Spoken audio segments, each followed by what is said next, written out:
You may not believe this, but could the Broncos be trending in the right direction? Orange and Blue today. Here to answer that question, Cecil, Lammey, Andrew Mason. We like to zig when everybody else is zagging, Mace. Well, especially if you look out there on the social media landscape and you see Courtland Sutton with an Instagram post that sounds suspiciously like a goodbye. But yes, there are some indicators that show that the Broncos long-term wise are trending in the right direction.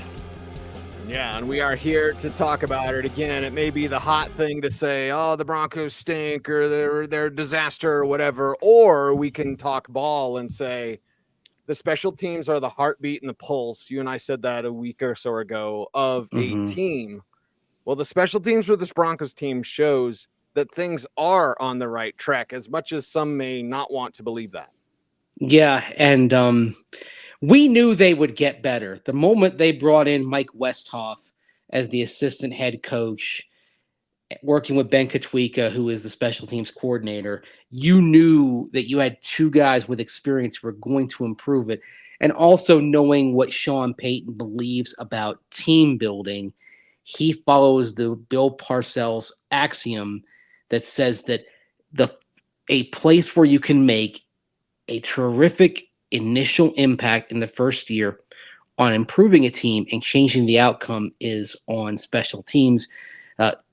And that's exactly what happened, because a perennial bottom-dwelling unit in the post-Super Bowl 50 era became one of the better units in football this past year, and we have the rankings to back it up. Yeah, we do have the rankings to back it up. Mace, tell me when you want that graphic, because it's pretty sweet, and I think it's pretty telling for where this team has been and where they're going. Well, I'll set it up first with the background on it. Rick Gosselin, longtime NFL writer in various cities, mostly in Dallas. One of the best. This guy, I mean, he's one of my media heroes, basically. He would come to the combine back 20 years ago with this binder, and every time he'd walk up to a prospect, he'd just flip through and he'd have his notes on the prospect. Of course, now we're in the smartphone age. We don't really have to do that. You just kind of whip through your iPad or your phone or whatever, and you've got what you need. But the research he put in, I mean, he was one of the early reporters, was really on everything NFL draft. And he's semi-retired now, but he still does annual special teams rankings where he goes through dozens of metrics, ranks everybody 1 through 32. So like punt return average, allowed punt return average for your team, etc. Goes through, takes those 1 to 32 rankings, averages them out, and then you get an overall ranking for your special teams. The Broncos haven't been in the top half since the Super Bowl 50 season. This year, they rocket all the way up to number 7, right there in the top 10, right there in the top quarter of the NFL. Did I do that, a little Casey Kasem? Yeah, you're just rocketing all the way up to number 7. It's your Denver Broncos. Yeah, okay, so my bad. They were 16th in 2016, so they barely hung on in the top half there. But you can see 31 under Brock Olivo in 2017. What a mess that was. Wow. Then we get to the 4 years of Tom McMahon as special teams coordinator, 24, 21, 21, and 27 in the 2021 season. You look at 2022 and you see 25. And I know people watching this out there might be thinking, how on earth were the Broncos that high? Well, they would have been a few spots lower, but the special teams did very well in the last 2 games when Jerry Rosberg took the reins from coordinator Dwayne Stukes. And I know for example, in the special teams DVOA that, for a long time was Football Outsiders, that the Broncos were 32nd going into that season finale last year and finished 30th. So there are 3 rankings. The Rick Gosselin one is kind of the tried and true standard. You also have rankings that are special teams DVOA, and you have the Pro Football Focus special teams efficiency metric.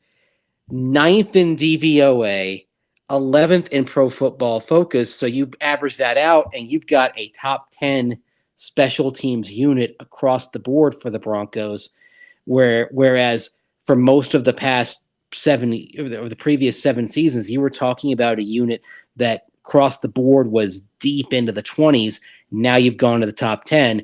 This is a leading indicator of the impact that Sean Payton has had, at least in terms of this team being able to succeed on the margins. They're going to need bigger things to get things to the next level. But this is a starting point. And it also ensures, Cease, that I don't think you're going to see this Bronco team bottom out under Sean Payton, even if we're looking at a year like this year where maybe you're resetting the board a little bit and you're sacrificing some player talent, some veteran player talent. I don't think you'll look at the end of the season and say, oh my gosh, the Broncos won only 3 games, because their ability to win games at the margins and special teams is a big way to do that. Probably guarantees you get 5 or 6. Yeah, Sean Payton shaking off the rust so he doesn't make mistakes. Yeah. I could easily make the argument without really even knowing anything of who's going to be the quarterback that this might be Sean Payton's worst year in Denver. There's a possibility. Yeah. I'm not saying that it's not, but I always hate when people are like, it's going to go this way. Well, we don't know that. We know that they're well coached and we get clues from special teams. Maybe this is, the lowest level they'll get, and they can go 9, 10, 11 wins moving forward, even if it is Jameis Winston or insert rookie here. I mean, look, you and I talked about this in the offseason when we looked at Sean Payton in New Orleans. Yeah, they went from 3 wins to 10 wins in his first season, but there were a lot of other factors that probably led to that being a little bit deceptive, right? Everybody else in the NFC South regressed. The Saints, before that 3-13 season in the Hurricane Katrina year, they were a perennial 7-8 win team. The talent there was not 3-13 talent. It was roughly around 500 talent that just needed a galvanizing boost and an improvement at quarterback. They got that, had other factors go in their favor, and boom, they're in the NFC Championship game. Yet the following 2 years, 07 and 08, they went 7-9 and 8-8, which were probably actually more realistic of where that team was and what it was building. And then year 4 was the year that the Saints broke through and won the Super Bowl, right? So this season, that 8-9 finish, I think that's actually pretty reflective of where the Broncos stand. They won some close games. They lost some close games. They could have won all the close games and won 12 games. They could have lost all the close games and won 4 or 5 games, right? 8 and 9 is probably about exactly where they should be. And it's possible you could make a change at quarterback, go to somebody who's just a bridge QB, and maybe make some changes elsewhere. And you look and say, okay, there's not as much high-level talent, but they could finish with about the same result, maybe even a little bit better, because more so it would be Sean Payton's team doing the things he wants it to do. Well, and let's remind everyone, when they went 7-9 for 3 years in a row, that roster was probably a 3-win roster. That's what the difference. Sean Payton and special teams, and we said it this year entering training camp, like they've got some guys, they don't have enough guys.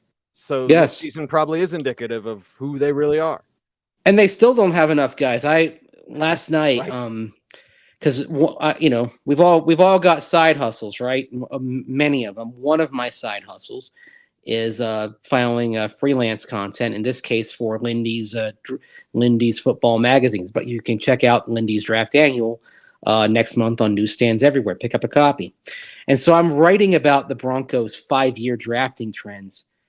And I knew this, but seeing the numbers, you're kind of blown away as to how little they've gotten from the drafts, and how the last 2 years, what they did to their draft capital because of the trades for Russell Wilson and Sean Payton.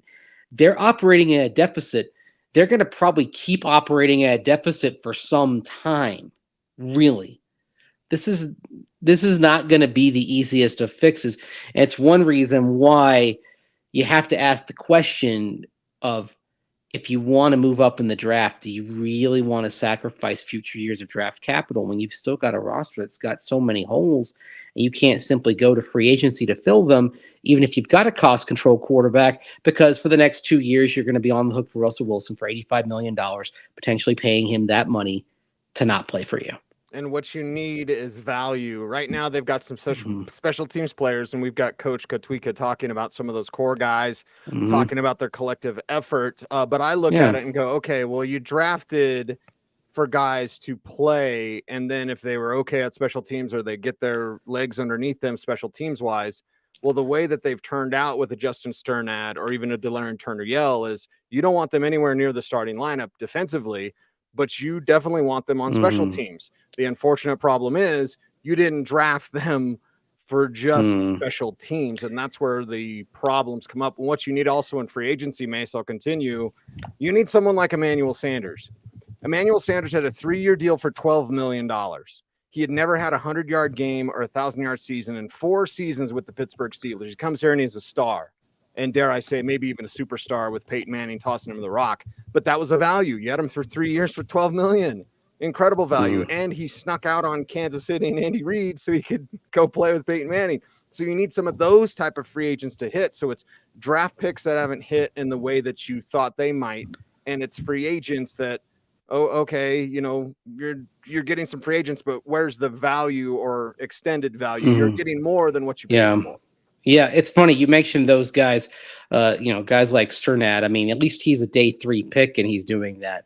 The guy I always think of in regards to being a very good special teams player, but not hitting in the way his draft status made you hope he would, is, of course, Cody Latimer. Very good special teamer for 4 years with the Broncos. Didn't quite pan out as a wide receiver. To a lesser degree, another example is a Kayvon Webster 3rd-round pick in 2013 at corner.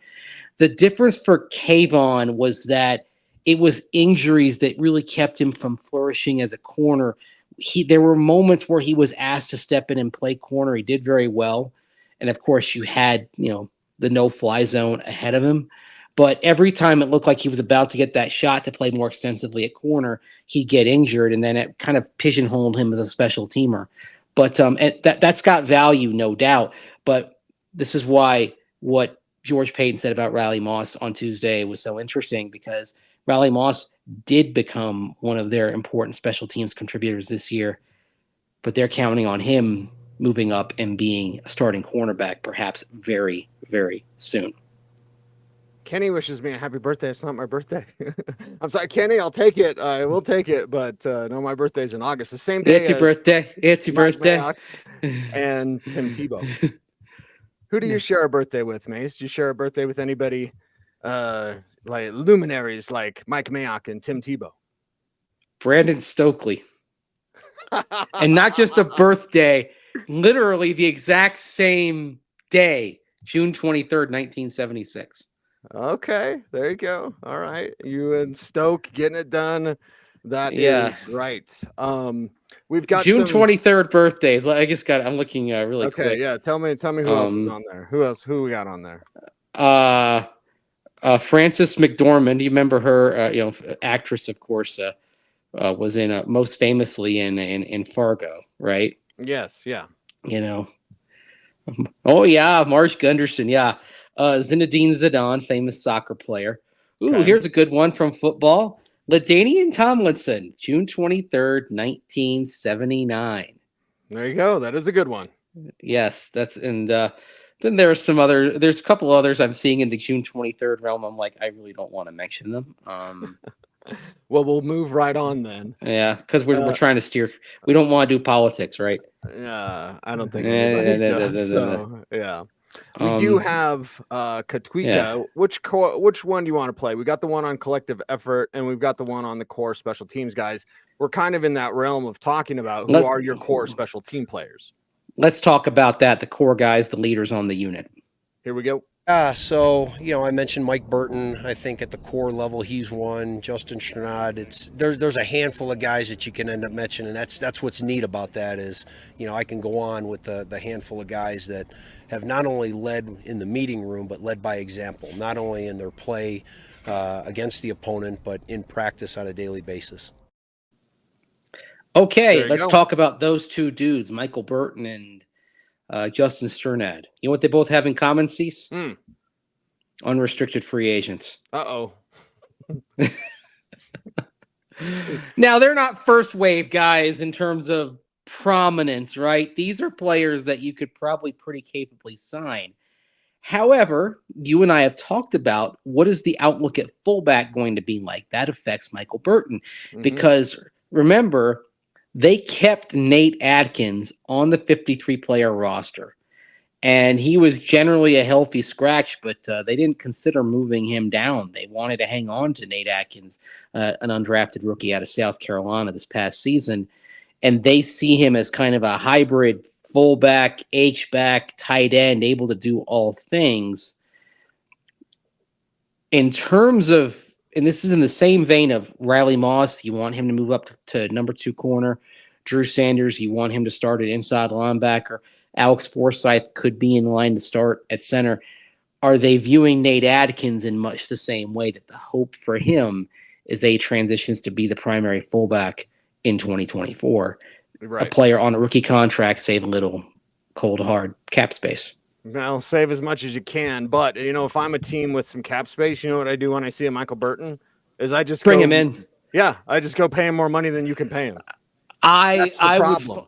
And here's the thing. I mean, this could be a very interesting couple of months here in Broncos country regarding the roster. And I mean, you and I talked about the way Garett Bolles sounded, the way Josey Jewell sounded, the way Lloyd Cushenberry sounded, and I'd even throw Courtland Sutton's IG post today on that fire.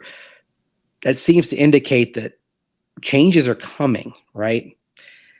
And I don't think all of them are strictly cap related. I think some of it is Sean Payton wanting to put his own stamp on it. But the thing with Michael Burton is not only, he's a veteran and he's going to be more expensive than Nate Adkins. Although if you're paying in the league minimum, even for a veteran of Michael Burton's experience, not that much more. You're talking about a few $100,000 of cap space. Right. But the other thing that's in play is Michael Burton. He's one of those Saints dudes, right? And it'll be interesting to see as we get into free agency, which players the Broncos re-sign, and are the ones they re-sign, is there a decent percentage of them who go back with Sean Payton to New Orleans? Like if we look up at the end of March and we're talking about they re-signed Michael Burton, they re-signed Adam Troutman, they re-signed Lil Jordan Humphrey, another guy who's a UFA, you'll have your answer. You'll have your answer, and you'll have some things to work on this offseason. But behind the scenes, Coach Katwika, and I think I always hesitate when I was like, is that right? Katwika. I wish it was Kotwika, but anyway, Katwika. Why do you wish it was Kotwika? It's just because what I said. It just works more in your head phonetically. Right. So Coach Katwika talked about guys and their collective effort behind the scenes. Yeah, I'm most proud of the collective effort of the guys. Like the things that you don't see on Sundays, the things that happen behind the scenes. A Mike Burton working with a young guy on his blocking technique. Marvin back catching punts post-practice, and Tremont, who's done it for a handful of years, helping him out and giving him some pointers. So, as a coach, that journey is those relationships are kind of the coin of the realm and really make it special. Okay. Mentioning Tremont in there as well. So picking up veterans that are at least core special teams guys as well. This is something you'll be in the market for, because you're not going to be in the market for the first couple of waves of free agency. Right. And these are guys you should be pretty capable of bringing in. And actually in your short-term accounting, when you're figuring out, okay, the top 51, because only the top 51 contracts count until you get to the regular season. If you're talking about guys that are on the back end of that, it's not going to have a huge impact on your cap. You're going to be able to get by. Although one thing that everyone's got to know here, as you get into off-season planning, if you do part ways with Russell Wilson, but you have a post-June 1 designation, you've got to live with the cap hit right away, and then you don't get the relief until June 1. So it's going to be complex, man. It's going to be rough. Complicated business. They're in a little bit of a mess here. Yep. It's not funny, but you can't help but laugh. They've made quite the mess that they're going to have to fix here, and that this could make this coming year. I'm not going to say painful because I think they're going to figure it out, but they are going to have to take the Los Angeles Rams approach of living and dying with younger players and hoping that those guys grow with experience. And that means drafting correctly. I don't care if it's day 3. Draft correctly. Maybe you give George Payton more darts and see what he can do. Although it's very interesting how few of those day 3 darts have really panned out for the Broncos. I know. That's that's kind of if I have a disappointment about George Payton's drafting, it's that they have not found as many day 3 gems as I hoped they would. Right. Maybe Forsyth is or whatever. And that's where I'll say personally, Mace, as we wrap up show, and I'll be somewhat brief. I get really upset when people are like, why are you worried about a 5th round pick? Because a 5th round pick can be a star. A 5th round pick can be a Pro Bowler, a 6th round pick, a 7th round pick, an undrafted guy like why are you getting upset? Like, no, every pick matters in the draft. There's no such thing as a throwaway. Well, that's what they did when, what was it? The Maurice Clarett pick. Yes. Like, it's a compensatory pick. It's a free pick. Who cares? It's like, you missed on Brandon Jacobs. And that was Maurice Clarett. And that wasn't even George Payton, because obviously it was Mike Shanahan. That was Mike Shanahan. Mike had final say authority. Mike got really weird there towards the end. Because in 2005, you throw away a pick on Maurice Clarett, who never even carried the ball in a preseason game, let alone the regular season, and is probably best remembered for the words, I got to get my goose on, because supposedly... Oh, there's vodka in that water bottle. I'm almost sure. I'm almost sure of it. Oh, it was, yeah. I'll say this for Maurice Clarett. He has done a wonderful job getting his life back on track. Just like Monte. Monte's done a great job, and I give him a lot of credit for that. That's tough to overcome alcoholism and that stuff. And both ended up in jail. Yep. For a while. But both are leading good lives right now. Good productive lives. And you love seeing that, but yeah, it's Maurice Clarett with the Broncos. I mean, it was a young man who looked like he was hitting rock bottom, but it turned out he had not hit rock bottom. That was to come. But yes, you don't just you don't throw away picks because you're a comp pick. Like it was interesting, like hearing George Payton rationalize the trade up for Riley Moss by saying, "Oh, well, it was our extra 3rd round pick," and it's like, no, okay.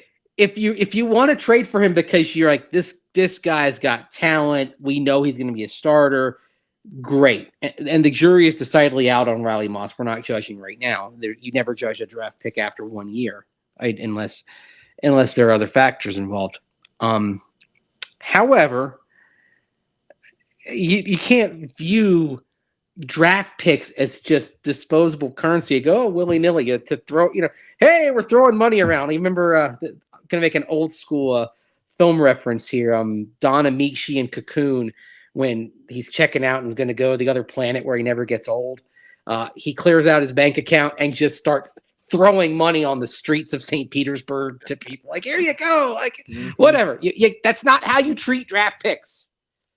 Especially when a huge resource in roster building, particularly now when you're looking at this huge amount of dead money, a huge resource is those picks, those cost-controlled players. Man, it bothers me. It bothers me on an elemental level, Cease.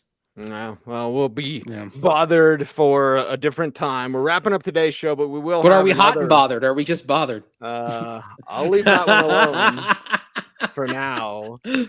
We will have another show coming up for you. So OBT 2 or Orange and Blue Saturday edition. We've got a lot to say. Yeah. Part of it will be about Pete Carroll's comments on Russell Wilson. Part of it will be about Courtland Sutton's Instagram post. So we've got more to come. Okay. So we appreciate y'all for watching this program. You follow Andrew Mason on the socials at Mace Denver. I'm at Cecil Lammey. OBT is a BFD. We appreciate you all. Stay tuned, and would you please stay frosty,